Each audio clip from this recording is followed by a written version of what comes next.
We call childbirth the miracle of life, but many are now saying the process of giving birth needs to be reborn itself.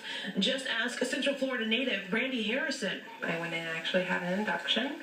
I did end up having a vaginal birth, but I also had lots of interventions along the way. She made sure she wouldn't have to repeat that process. Her second child was born at home in a birthing pool.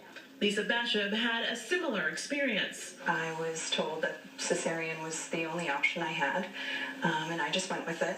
The local mother of two says she had her first daughter through a C-section and was told she couldn't have a vaginal birth for her second child.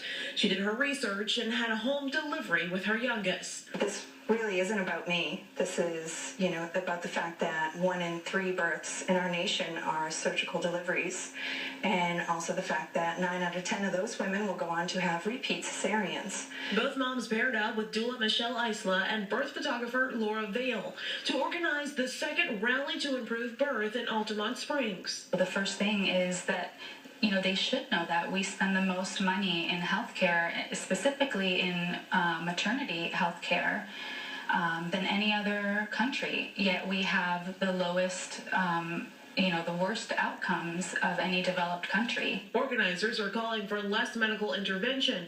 According to the group Improving Birth, Florida's C-section rate is nearly 33%, more than double the highest recommended rate.